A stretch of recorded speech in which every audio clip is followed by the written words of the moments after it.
There is nothing. Only warm primordial blackness. You're conscious ferments in it. No larger than a single grain of malt. You don't have to do anything anymore. Ever. Never, ever. Never, ever, ever. Never, ever, ever, baby. An inordinate amount of time passes. It is utterly void of struggle. No ex-wives are contained within it. What was that about the X something? An awareness creeps up on you. A mass lies hidden in your dead angle, soaking in some lurid acidic source. It's bloated and shameful, a ball of meat surrounding you. This is a terrible line of questioning, and it will only lead to more awareness of the meat thing. Yeah, I wanted to know more about the X something. Ex-love. Ex-tenderness. It is foolish of you to resurface to the loss. Not after all the damage you've suffered to get here. Some of it irreversible. Stay. Sail with me through the abyssopelagic zone. Alonsi, never let me go.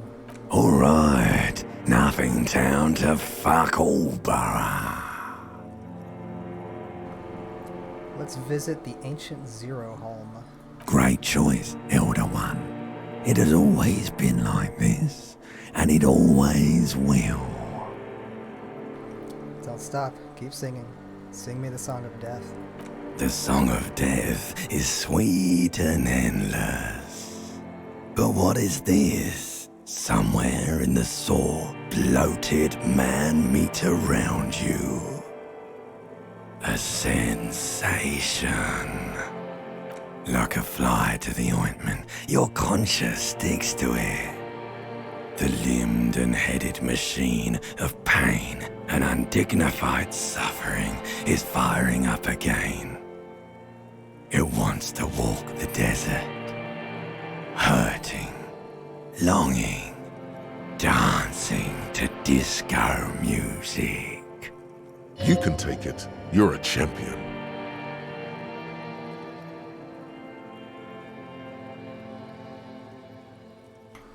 No, I'm not scared. I'm a champion. The stench of liquor rises from your mouth, and with it, an ungodly headache.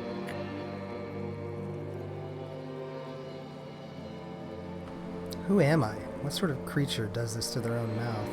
A fiery streak penetrates your skull, trying to force your eyes open. It's a sound, a clarion call from hell. Somehow, in my entities, a caprice commitment.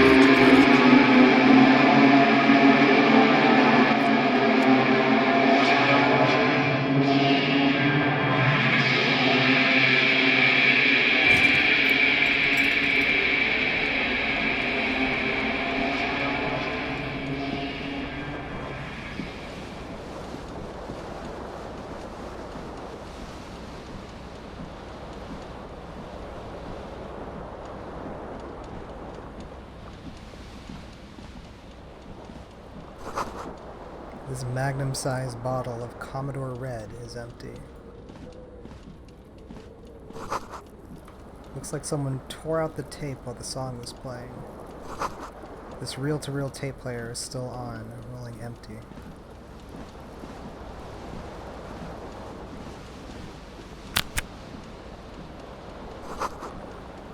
You see bottles in the bathtub, wine, beer, and sweet liqueurs.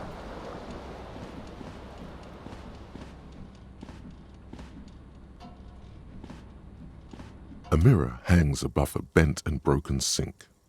In a fierce discharge of masculine energy, someone has ripped half the faucet off. Was this not the same Elo that founds empires and lays waste to cities? Virile, uncaring towards the little things? Probably not, no. Hot water sprays from the faucet's base, and steam covers the mirror. You cannot see yourself, just a vague impression of a man. Suddenly, you realize you have no memory of the face that awaits you there, underneath the soft vapor. Really? Nothing? Really? All recollection of the person you are, the people in your life, and even the world you're in has drowned in a sea of blood alcohol. This was no mere night of drinking. It was a deluge of world-ending proportions. Wipe the mirror. As you slowly reach your hand towards the surface of the mirror. Abort. You clearly have not thought this through. You won't like what you see there, and you will never unbecome it. Maybe I should touch it first, make sure there's nothing wrong with my face. Yeah, there is definitely something wrong with it. How bad could it be? Where to even begin? There is the bloatedness, then the swollenness. It's like there's an upholstery of alcohol underneath your skin. I'm sure everything's fine. It's not. Your nose feels like a small balloon in the middle of your face. It hurts when you honk it. It doesn't appear to be a particularly tiny nose either. Not with all the drinks it's absorbed for you. At least my tongue is okay. It's not. It's swollen and snail-like, wriggling between your fingers. Wipe the mirror. Behold.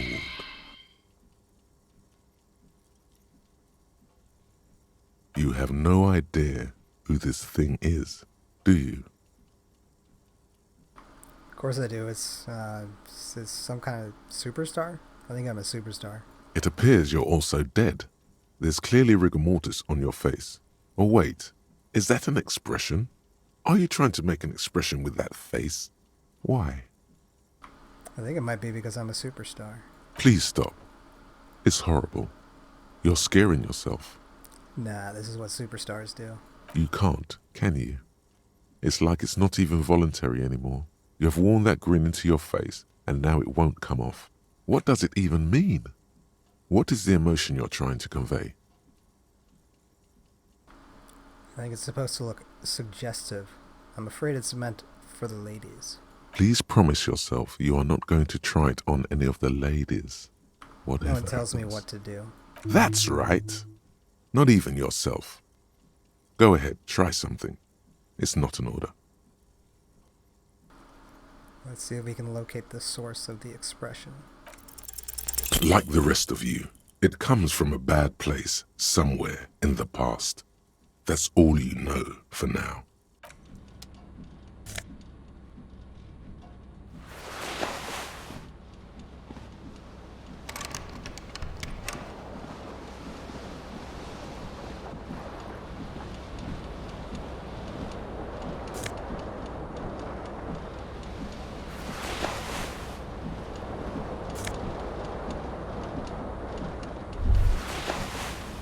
You hear a jingle. Keys are clinking in the pocket of your flare-cut pants. It says, whirling in rags, on the aluminium key ring. There is a single key on the ring. The number 1 is etched on it. It should open the door.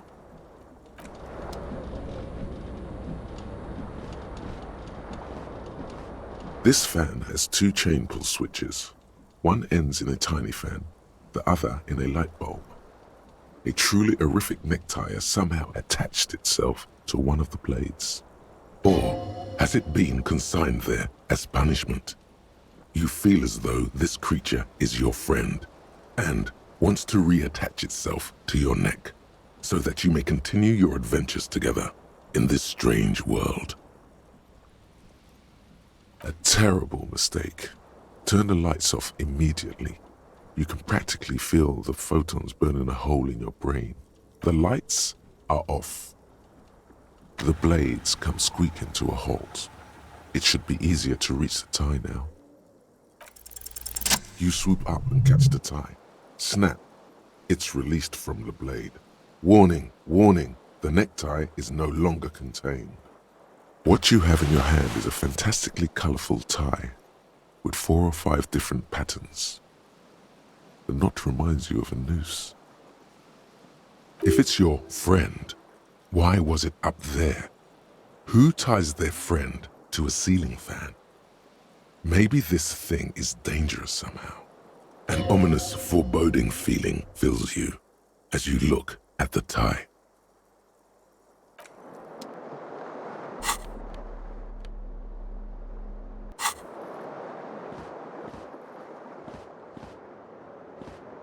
The window stands broken in its frame. Cold wind blows in. The morning light hurts your eyes. It's hazy, but you see the ocean and some war-torn buildings. The shards face outward. Whatever broke this window came from the inside.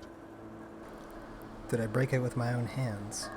A fine web of scarring covers the back of your right hand, but none of it is recent. What did this then? More likely a projectile than a held object.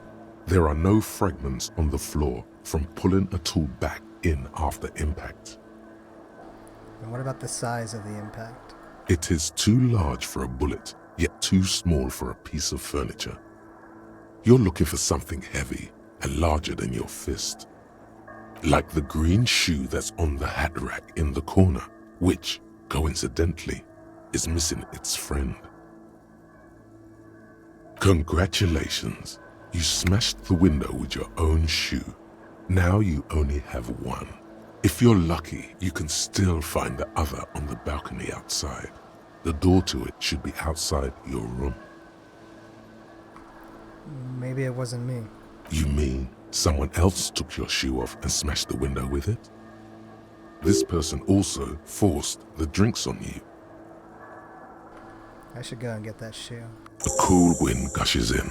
Your toes curl up from the cold.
There they both are, two identical shoes, both copiously green and indiscriminately snakeskin, reunited on your feet, like two baby crocodiles.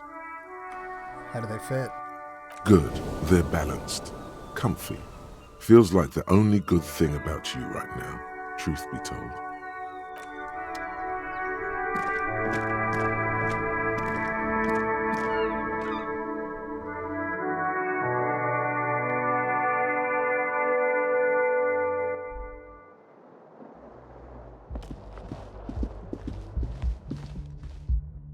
Hello, officer. The calendar says it's March. The year is 51. The young woman raises a cigarette to her lips. A silver jumpsuit falls off her like scale armor, sparkling. This is the sparkle of too many nights out on the city. Officer, am I military personnel? No. There's only one solution to this. You're a businessman. Wait, no, I'm a businessman. Chief executive officer, right? The young woman shakes her head slowly. Officer could be an artistic statement. You're already prone to those. Officer is my stage name, right? I can see myself as a middling disco artist called The Officer. No. You're a police officer, sir. You're shitting me. I'm not. Unless you've been shitting us all this time. All this time. You've been here for 3 days. On official police business, no less. And what business is that? Couldn't say. In truth, so far, mostly drinking. You have no doubt about the drinking. But do you strike yourself as a tight-lipped drunk?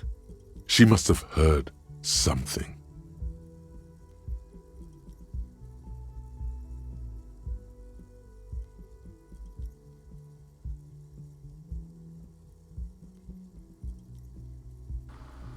Why don't I remember being a cop or anything else? Could it be because of the drinking?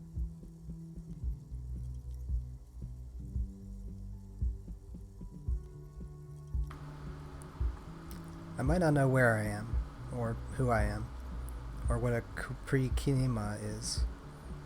How I know what that one sounds like. She nods. But I do know when someone's not telling me the whole story. What am I doing here? What's my case? There's a mercenary out back. He's been hanged. The body has been there for a week now. The locals probably got tired of it and called the cops.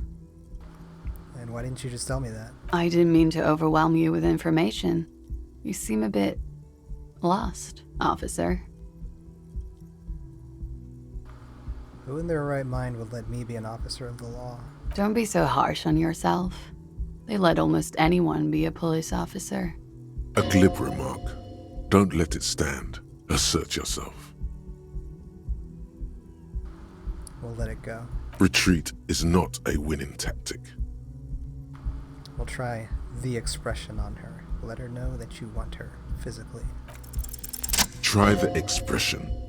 Come on, why are you still doing this? I'm at death's door, bloated, a goner, and still... Does the longing ever stop? Alcohol raises testosterone levels, especially in men. The levels remain elevated after inebriation ends and the pain begins. You seek comfort. It's only natural. She puts out her cigarette.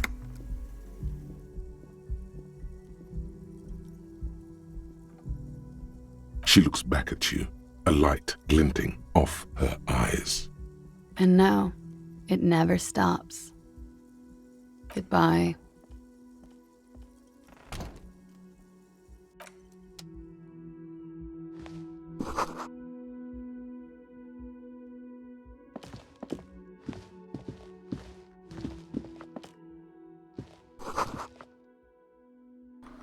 This is the weekend edition of the satirical newspaper Trompe le Monde.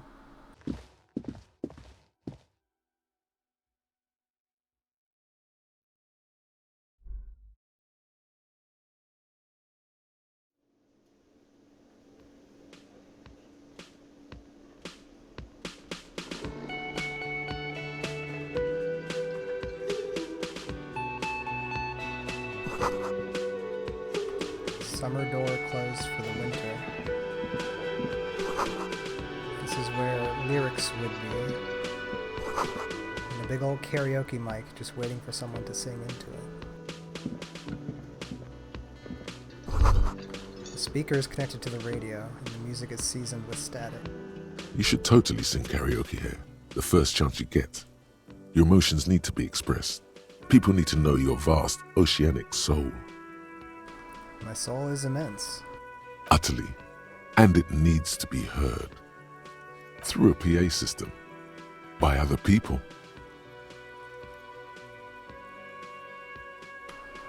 What should I sing when it comes down to it?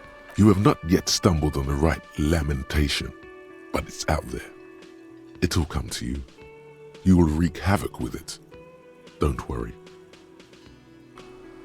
I was thinking maybe I could sing something happy, get the people going. No. Don't sing the happy song. It's stupid. Sing the sad song. It's profound. You have to find something tragic to sing first, though. This goes well with the theory I'm developing, that I'm a down-on-my-luck superstar person. Who is mistakenly identified as a cop for his prominent jawline? Yes, sounds likely. You should probably go on stage and pose for a moment when you're done with this thought.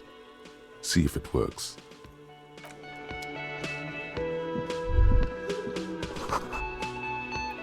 This feels right. You belong here. A man in his late 20s stands behind the counter, inspecting a stuffed seabird. As you approach, he gives you a sideways glance, then looks down again. That was disdain in his eyes. Even now he is purposely ignoring you. Looks like he's not a fan.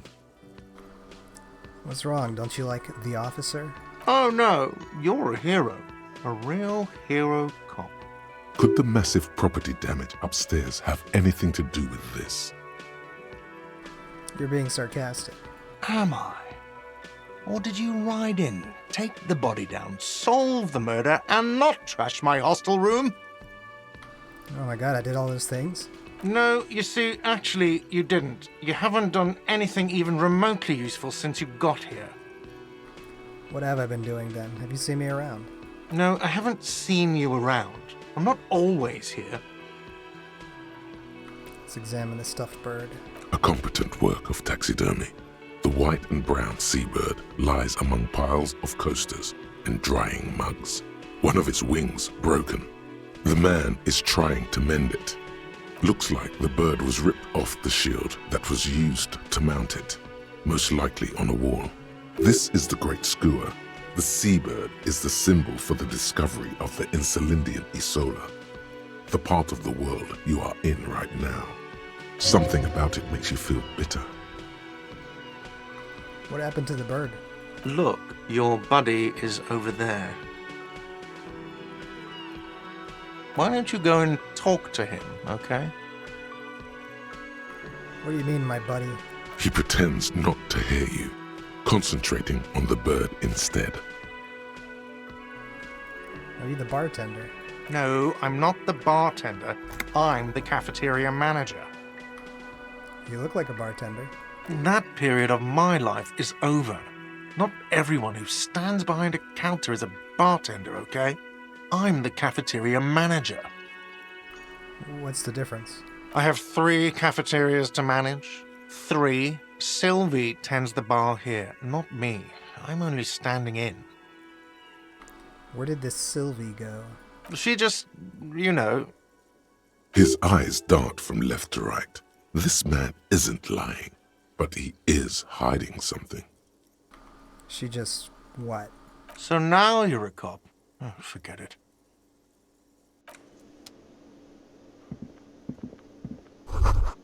The menu has been wiped clean, only the word Monday is written on it. A woman's hand wrote yesterday's menu. Today's starts in a man's handwriting. This is a water cooler. A large bubble is rising to the surface. And the soft purr of an electric juicer comes from the kitchen. Someone is working.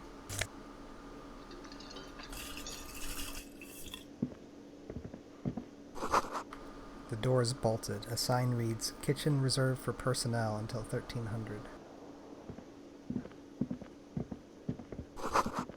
A sign reads, "Mess hall reserved for union members. Doors open 1600.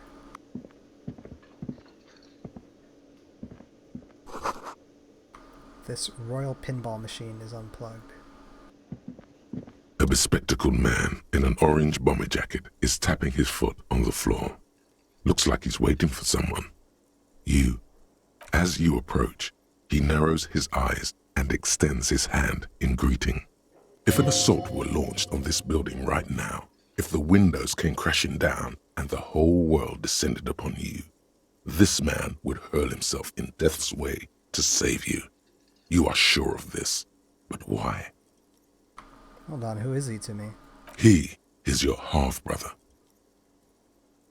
Shake his hand. Hello, I'm Kim Kitsuragi, Lieutenant, Precinct 57. You must be from the 41st. You realize he is waiting for your name. This is your chance to come up with a really good name for yourself. Get creative. Conceptualize. Concentration makes you squint your eyes. Your name should be deep gold and orange, like a forest fire looming on the horizon, but mixed with the stench of liquor rising from your breath. You're 2 steps closer to it, but there are still many to go. It is not yet time. Okay then. It looks like we had a little scheduling error on Sunday. Saturday too, actually. Have you had time to talk to the manager here?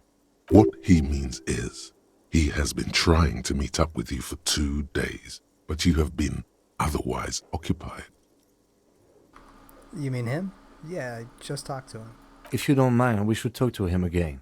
Ask him for a rundown of the area. Now that I'm here as well. I understand the scene is out back, right? It also wouldn't hurt to assure him the police are finally here. In full force, I mean. Have you mapped out the initial interviews?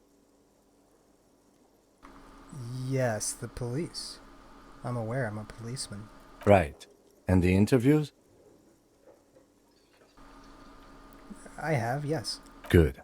But even if you haven't, we'll have time for that after we take a look at the coroner's case. Have you removed the dead body from the tree? Look, man, yeah. Does that mean the body is no longer in the tree? Completely. Completely. Does that mean you took the body down from the tree? No. So, the body is still in the tree. This is the first time you detect a weariness in the lieutenant's voice. It is obvious he would have preferred for the body to no longer be in the tree. Where it has been hanging for 7 days straight. We should go there as soon as we are done talking to the owner. How can you be so sure I'm from the police? I was sent here to meet a detective from Precinct 41. You have the insignia of the citizens' militia on your sleeve and on your back. I suppose you could be impersonating him. You could have gotten the insignia from the black market or forged it.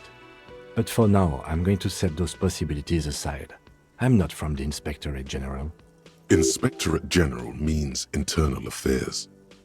What he's saying is, he's not from the Rat Squad and isn't supposed to suspect such things. Ah, you mean the Rat Squad? No need for derogatory terms. They're only doing their job. You said insignia. These white rectangles, you mean? Yes, But they're just white rectangles. they're not just white rectangles. They bear a halogen watermark with the letters RCM and a pattern resembling the street grid of Revachol West. I would ask you to step into the headlights of my motor carriage, but again, it's none of my concern. I just need you to do your job. But shouldn't I have a badge or something? You mean you don't have a badge? Pretend I found it. I have my badge. I'm a policeman and I have my badge. Oh, if you didn't have your badge, then that would be very bad. You would need to report it on my shortwave. But since you do have it, we can go straight to the task at hand. I don't actually have my badge. What were we supposed to do again? Talk to the manager. Then we go out back and take the body down. Let's roll. After you, officer.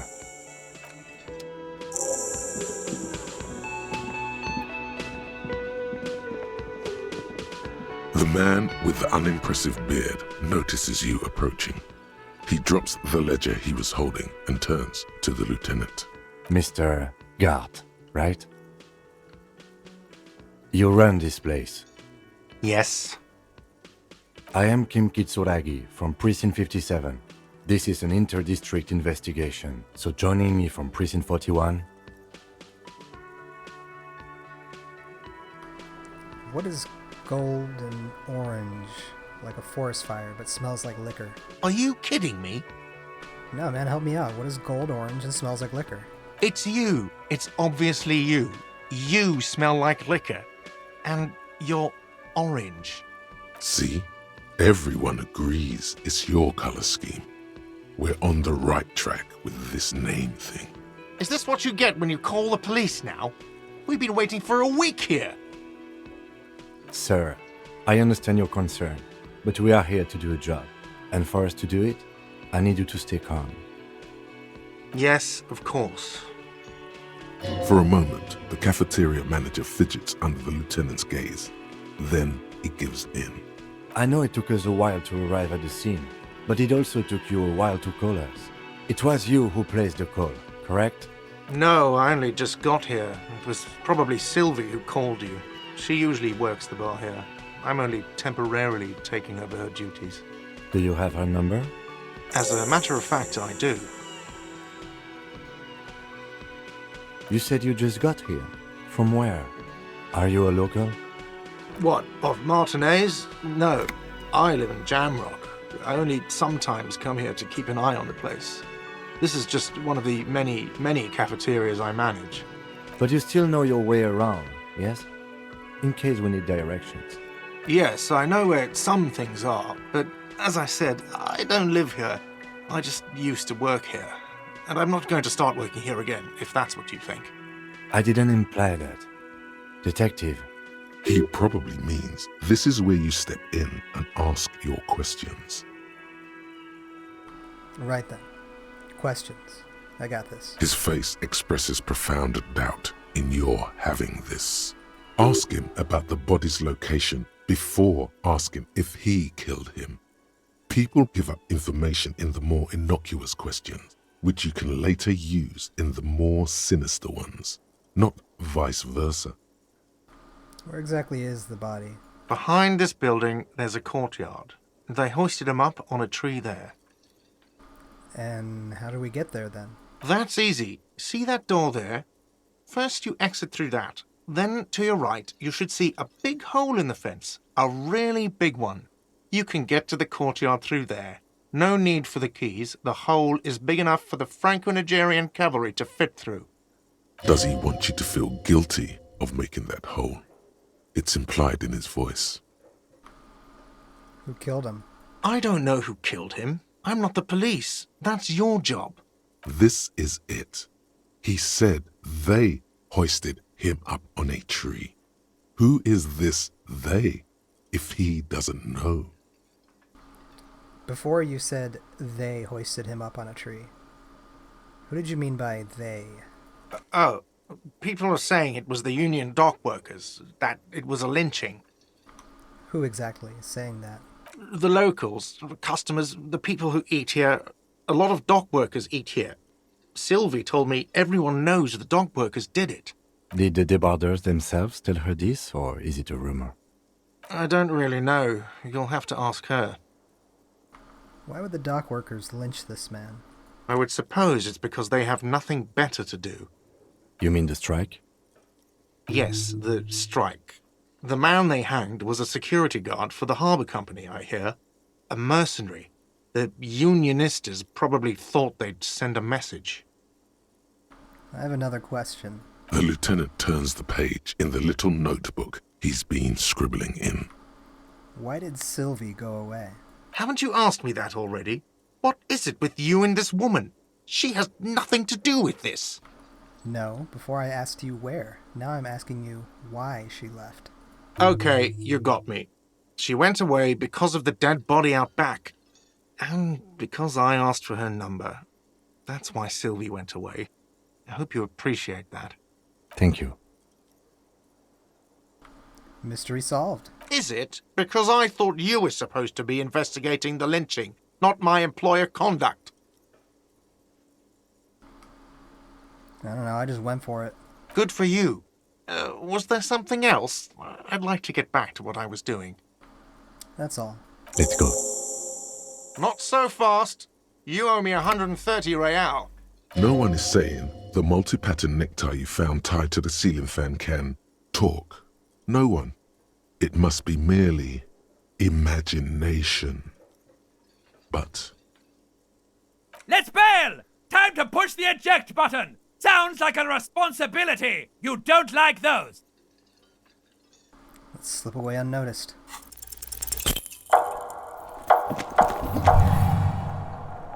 one moment you're running like the wind, then you've suddenly turned around and are giving him the finger, furiously, with both hands.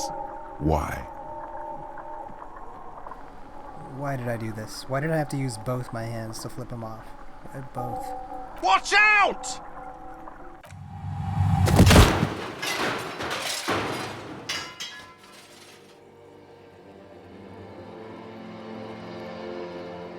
Everything goes dark. Back so soon. So worth it.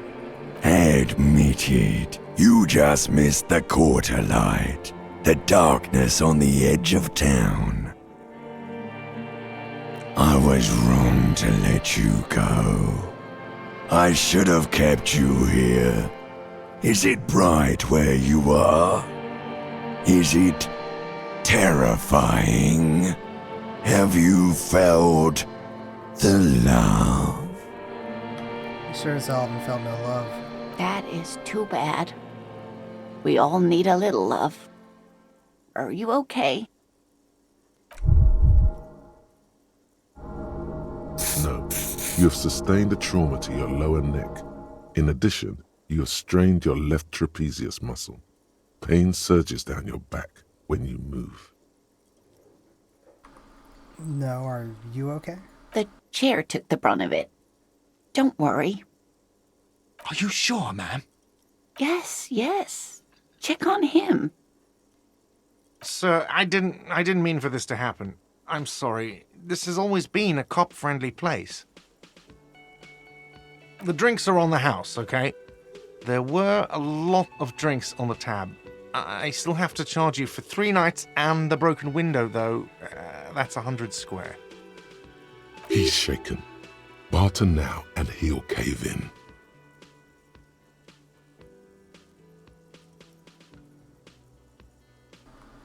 I won't pay for that window. Okay, fine. I'll take it off your bill. Sleep in a post-apocalyptic hellhole if you want to. Just know I won't give you another room. Cool. Not entirely cool. You still owe me 60 real for 3 nights stay. If you don't have it by tonight, I can't let you back up there. And for God's sake, watch out for yourself.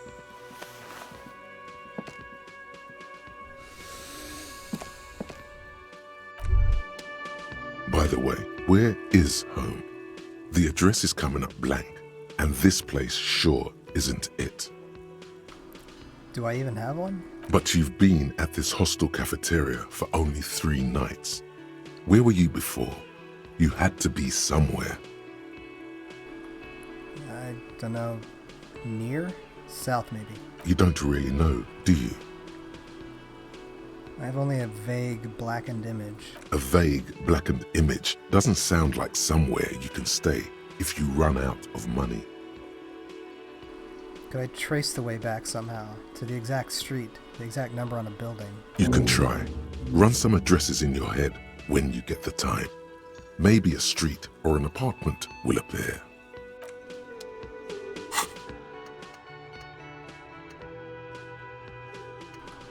We have a thought cabinet idea that we can start. Lonesome long way home. The problem? Let's rewind. Let's trace your drunken steps back home.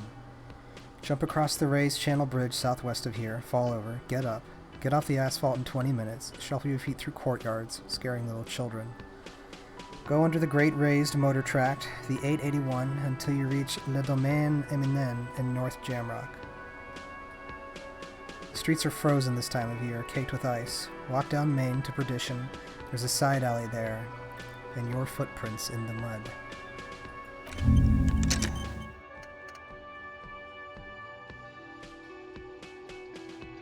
This'll take some time to finish. Hello, sweetie. Wait, who's Sweetie? Who's Sweetie? Why, you are, officer. Maybe I am. And have you found anyone to be sweet to?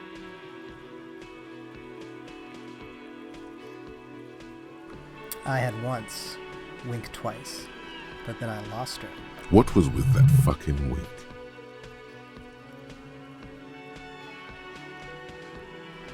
Do nothing. The neurological damage is probably permanent. I see you are still grieving. Well, I won't pry. You must forgive me. I'm getting so scatterbrained. I completely forgot to introduce myself. I'm Lena. My husband Morel and I are staying with our friend Gary just down the street, but I come here for tea when they're away. This Lena is wacky enough for the motley crew. Hire her on the spot. How would you like to roll with me? Whatever do you mean? I want you to be my wheelchaired partner in fighting crime, ridding backyards of corpses, catching sequence killers. Sequence killers? Oh my. But I think you already have a partner, sweetie. A partner who needs you to help him get a corpse down from a tree. No, I know, but there are also side mysteries, sequence killers, and forays into the paranatural. I can assure you with absolute certainty, there are no sequence killings taking place in Martinez. Now, gentlemen, no need to squabble. I wouldn't be of much use to you anyway, sweetie. Why? 3 heads are better than 2. Thank you, but Martinez isn't the most wheelchair-accessible place, you see. I'd slow you down. Perhaps another time.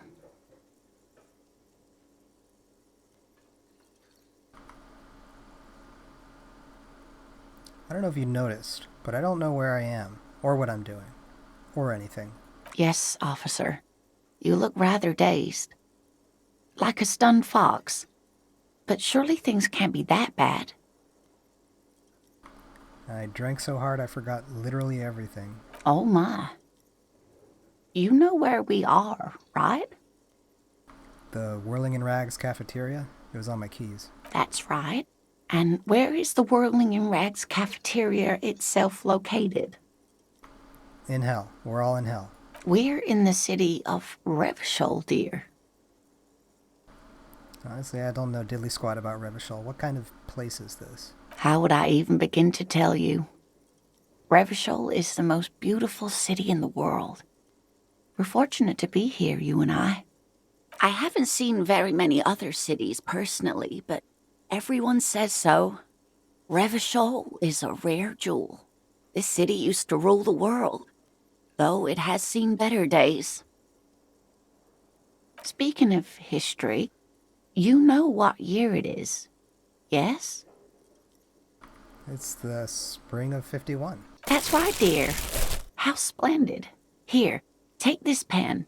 Knowledge should always be rewarded. Her relief is palpable. She was getting pretty worried about you there, but now she relaxes her shoulders. I can tell that this is taxing for you, so I'll just ask one more question. What regime are we living under? What mode of government?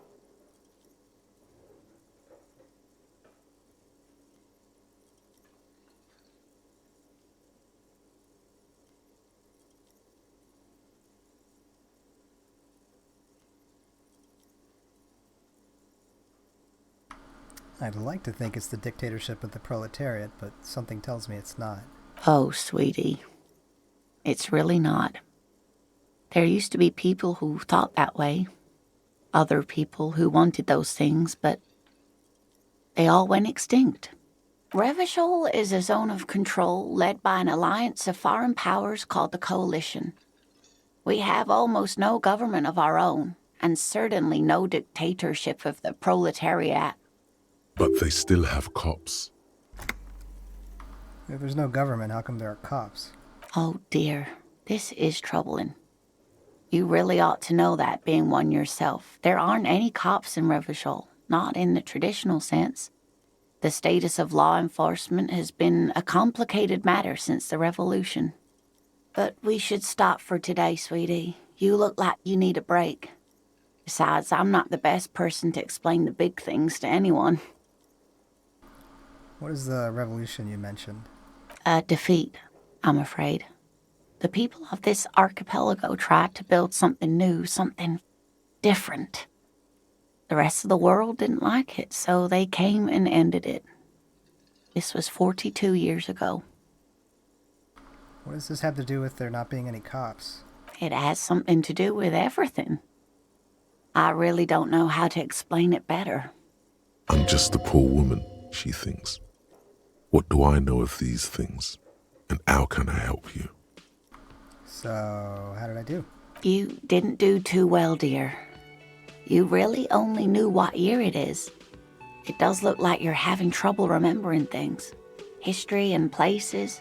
Reality, in a word. It's very odd. A sigh. The lieutenant buries his nose in his notebook. But maybe a fresh set of eyes is what the world needs, and while I'm no doctor, such bouts of amnesia are often temporary, so I wouldn't worry too much. She means this sincerely. Worrying won't do you any good. Who could tell me more? Someone more educated in sweeping matters. Maybe you should ask. No, I'm not an encyclopedia. I won't be a guide either. I'm a detective. Of course. Then I don't know. Someone rich, maybe? Wealthy people are educated. Though I don't know where you would find a wealthy person in Martinez. Sweetie needs money. Do sweeties get money? Oh, sweetie, I heard your conversation with the manager about your financial troubles. When do you get your next paycheck? If she could, this woman would feed and clothe you and every other sad, lost person on this earth. Your deportment remains dignified as you shed a single manly tear. It isn't easy for me to ask this of anyone, but I'm at the end of my rope. Any money you have could help me. Sweetie, I only have a few cents on me, but I could give you this to pawn. Just to tide you over. She unfastens a gold commemorative pin from her left jacket pocket and drops it into your palm. Wonderful. He has a pin. The pin is round and slightly tarnished. 3 sailboats in bas-relief with the sun hovering over the water behind them. A chipped green banner at the bottom reads, San Baptiste, Summer 31, Dinghy Races. Cross the plaza and follow the road along the coast. Down by the water, there'll be a shack nestled against an old stone facade. That's the pawn shop. An old friend of my husband's goes there often. He says the owner is quite helpful. I promise I'll buy it back for you once I have more money. Oh, it's not an ancient family heirloom or anything, but I suppose it would be nice to get it back. I've got to get going now. Of course, dear. Good luck with your case.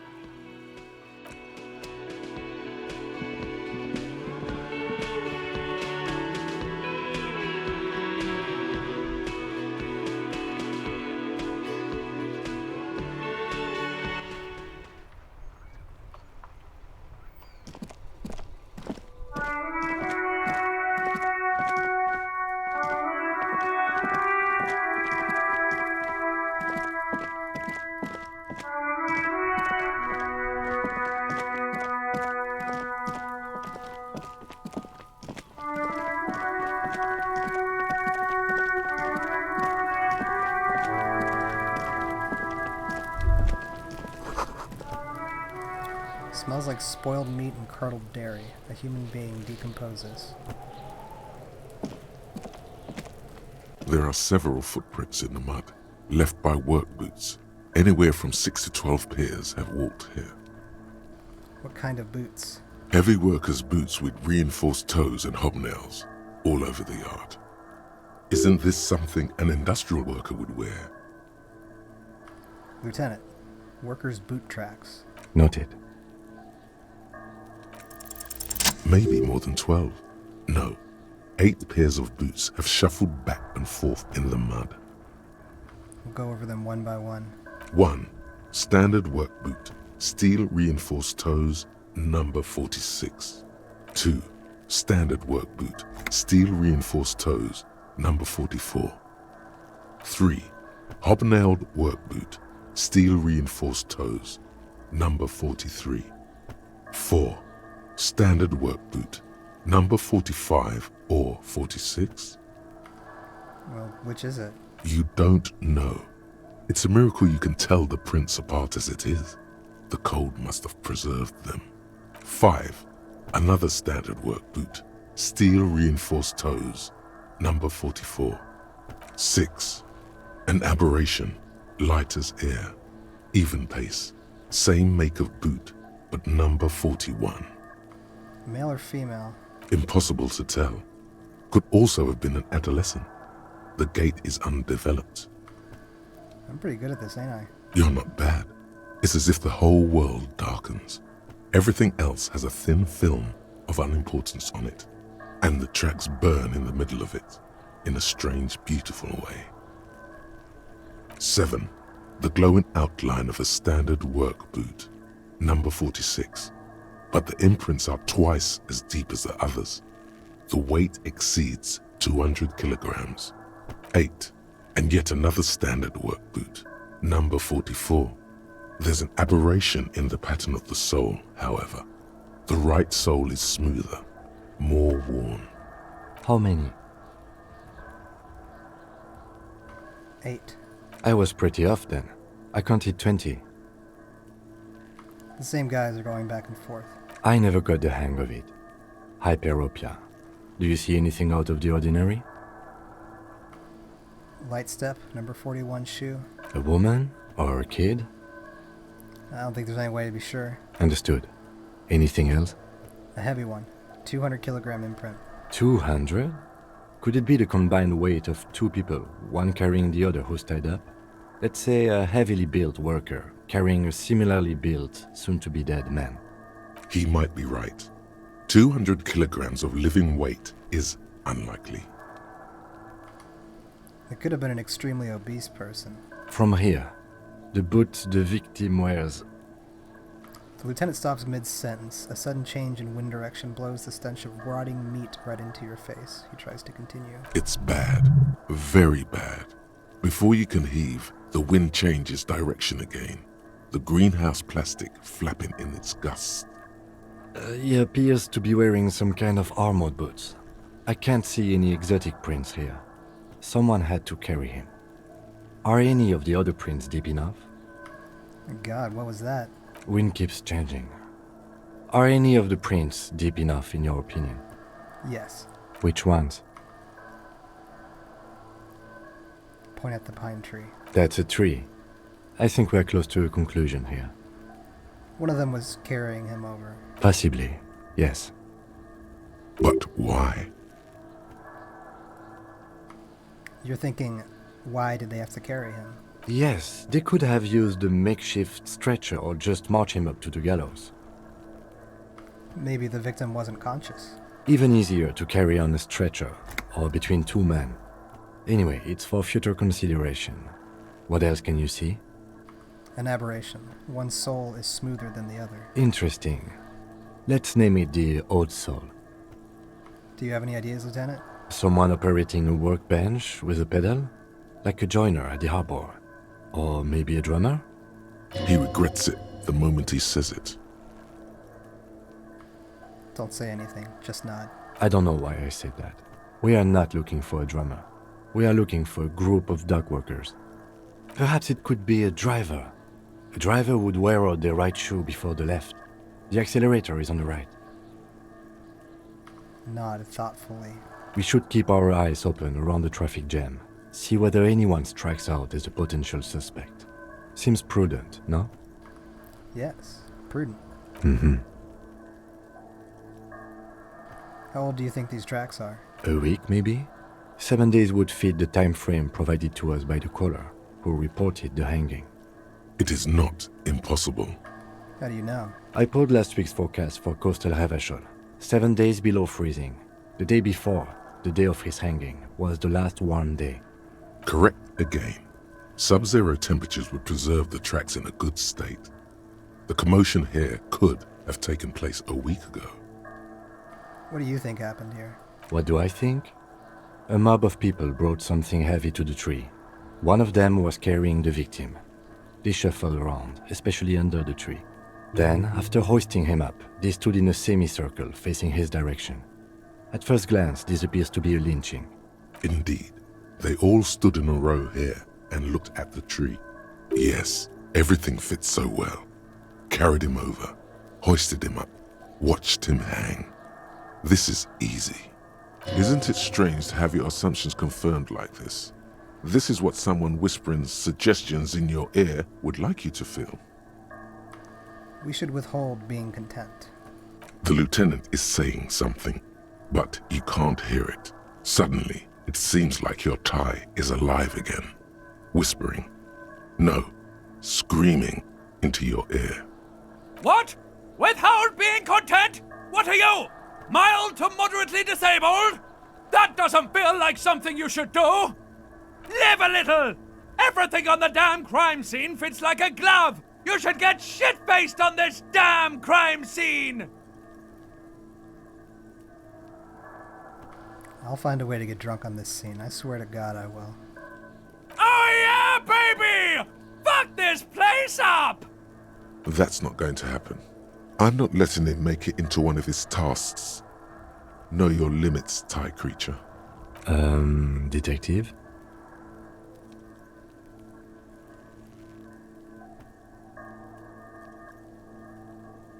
Everything fits. We should celebrate by getting absolutely under the hammer in this yard. The lieutenant doesn't understand what's happening right now. You're twisting at your tie, looking sweaty even by your standards. He needs to say something. Yes, it was naive of me to congratulate us. Assumptions are dangerous. Do you see anything else? We've been through all of it.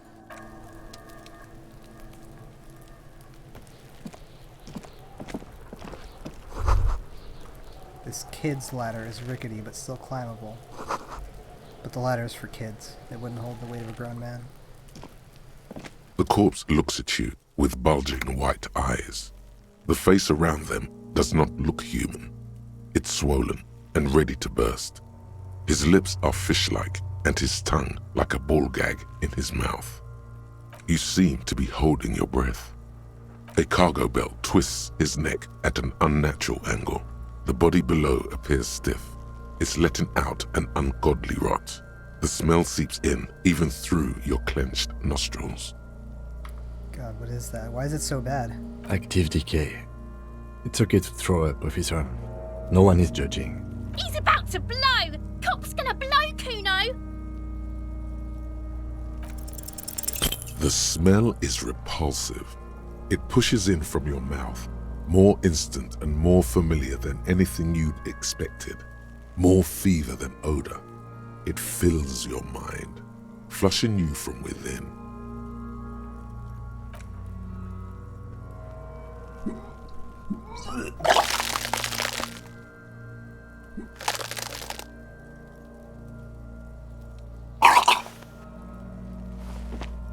Too late. It's impossible to keep in. Your body curls and pushes it out, burst by burst, until a pool of vomit lies under your feet and your throat stings from the stomach acid. Fucking corpse. Keep it. Lieutenant hands you a blue checkered handkerchief. Thanks. The hangover is clearly making this worse for you. You could use some ammonia to clear your head. Okay, where do we get ammonia from? There is Frit nearby, east of the hostel. They usually have a small apothecary. If they don't... There's a greenhouse here, and a gardener with a wheelbarrow on the corner of the whirling in rags. If she works here, she might have something for the smell. Pretty clever.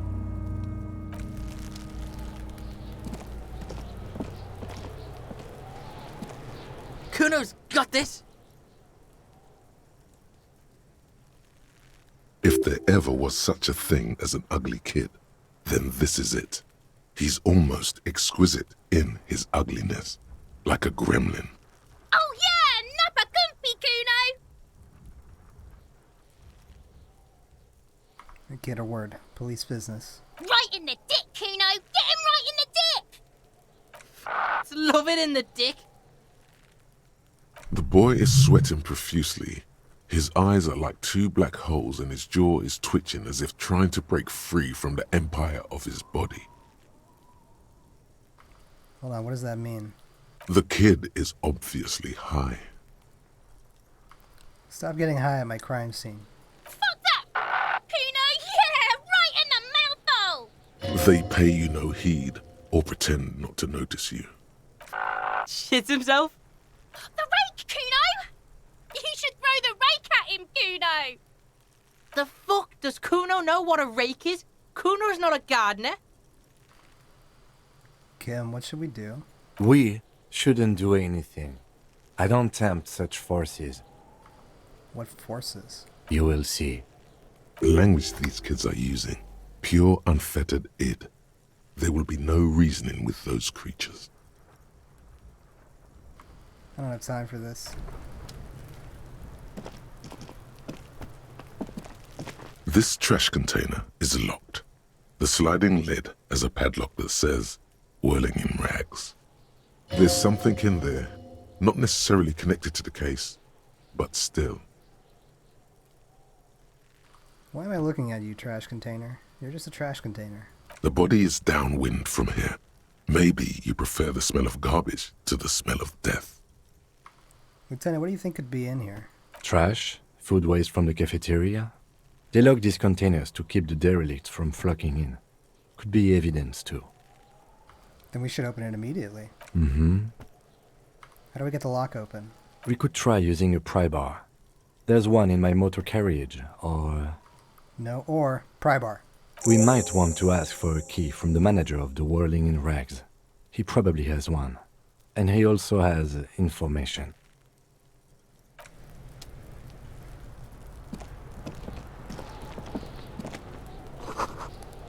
The letter R wears a crown.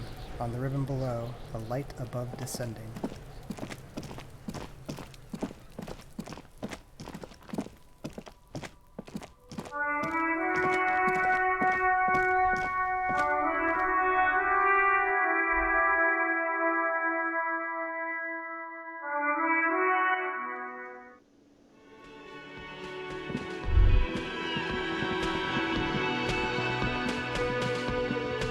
Can I help you?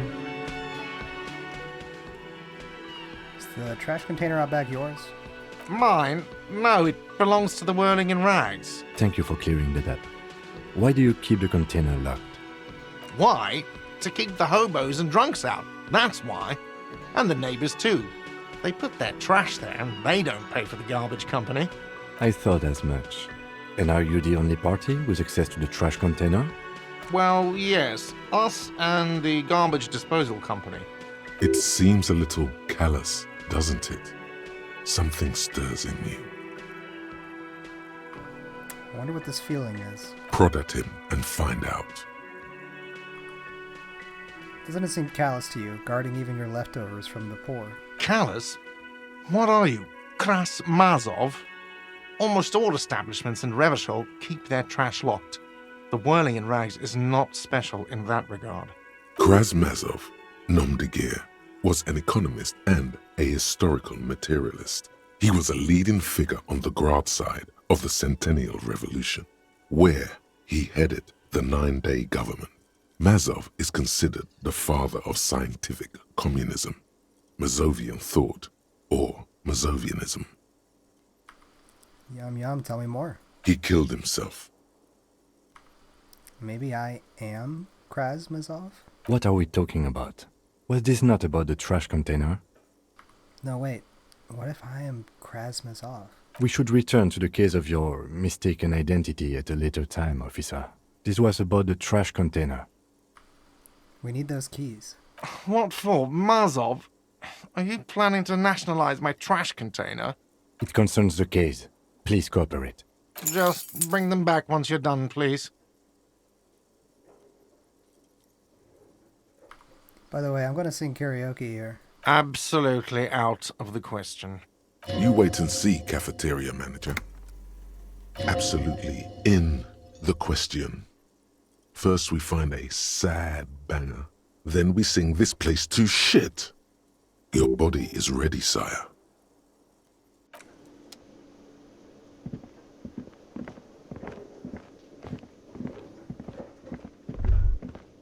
The theme on that pinball machine is a standard royalist theme, used on everything from pinball cabinets to full-flavor cigarettes. What are its hallmarks? Clinging to a picture book version of the past century, waiting for the king to come back and cast out all the profiteers and homosexuals. Basically, imagine a yellow plastic crown with a liquor brand emblazoned on it. Wait, where do I get such a crown? It comes free with a six-pack of Vermilion Roy d'Or. The words Roy d'Or are stamped into the crown's plastic. The idea of a king and a century gone is pretty fascinating. The sentiment is called anti-centennial nostalgia, pining for a time before the turn of the century. It's common even now, after 50 years.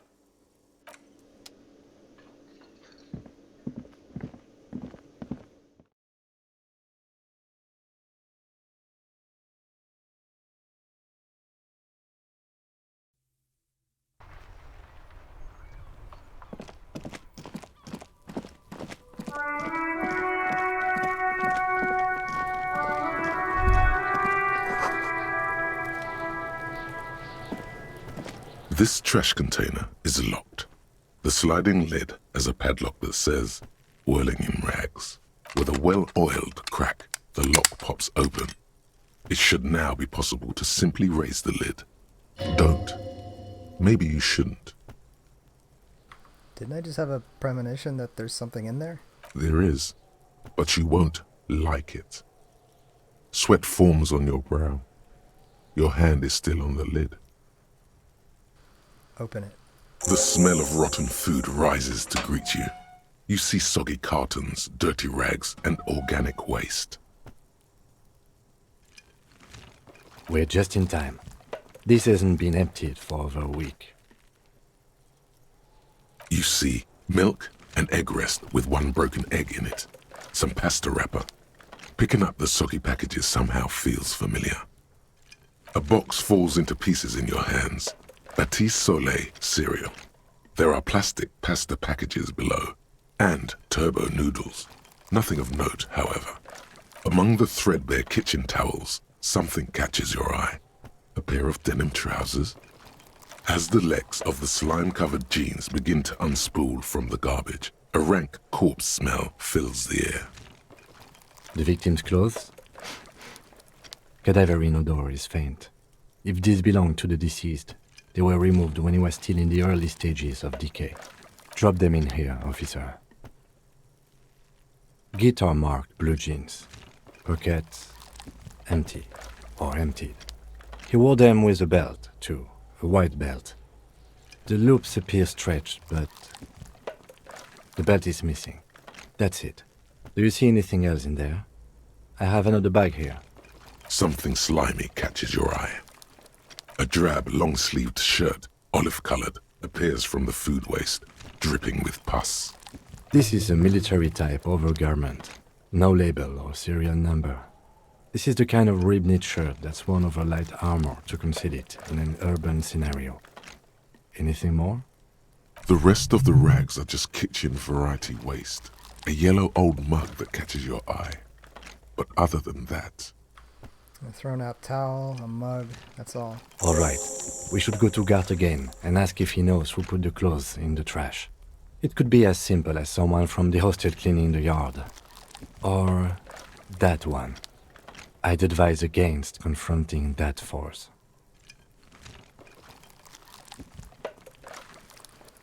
You think someone from the whirling might have been involved, maybe? Not really. All we know is the victim's clothes are in the trash, the lid was locked, and his establishment had the key. It's just a small loose thread. Yeah, we need to ask the kids who put them here. The fuck's he on about? Kids? You hear that, Kuno? He thinks you're an infant or something. See? The lieutenant nods, then looks back into the trash container. It's just organic waste, cold and slimy on your hands. Apple and potato peels, mostly. Unidentified sludge, and the occasional chicken bone thrown in for good measure. But hey, nothing. It's nothing. Nothing more to see here. What's this? A blue piece of plastic sticks out from the apple peels. It's shiny. Looks like the corner of something. Something larger. A clipboard. A blue plastic clipboard with moist papers hanging from it. They look badly damaged, but you can still make out forms and notes, written in a man's handwriting. Officer, is that your paperwork? I don't know what this is. It is. Look, the plastic has the RCM street grid on it. You've even got an autopsy form in there. If you don't mind me asking, how did this get in the trash?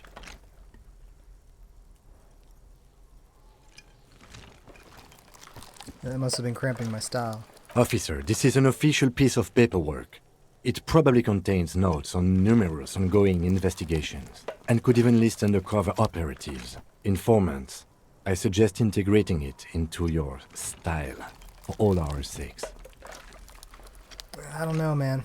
Sounds like an order. I don't take those. I see, yes. You are what we call a badass, aren't you? He makes little quotation marks around the words, indicating he's unsure of its actual badassery. Wow, went off script there. Getting your ass handed to you. You shouldn't go picking fights if your rhetorical faculties haven't suggested it. Tell me, does your badass see more in there, or are we done here?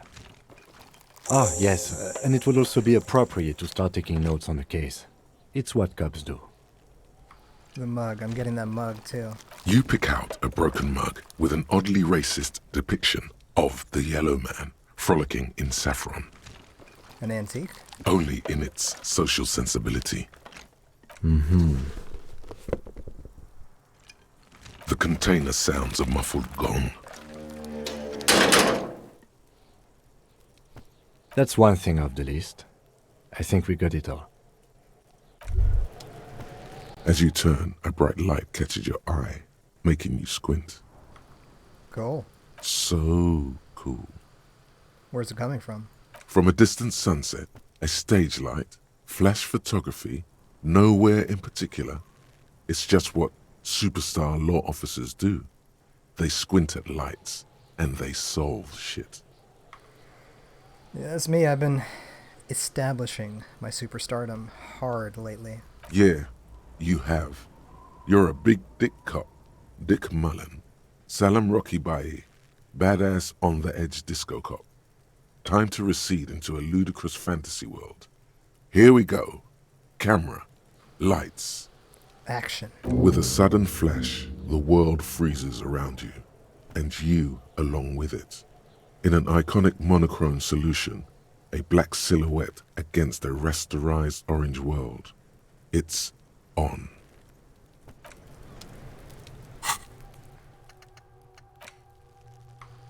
Another thought. Some kind of superstar. The problem? First, let's make this absolutely clear. No one is saying you're an actual superstar in the groupies and cocaine, riddled with hepatitis C, strikes a lion-esque pose with a mic kind of way.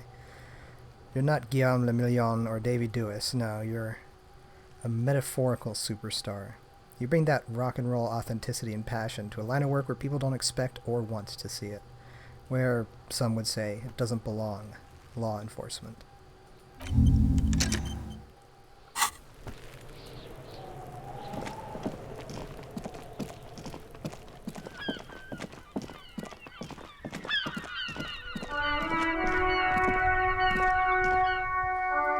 let's leave off here, and when we pick up again, we'll ask Gart about the clothes.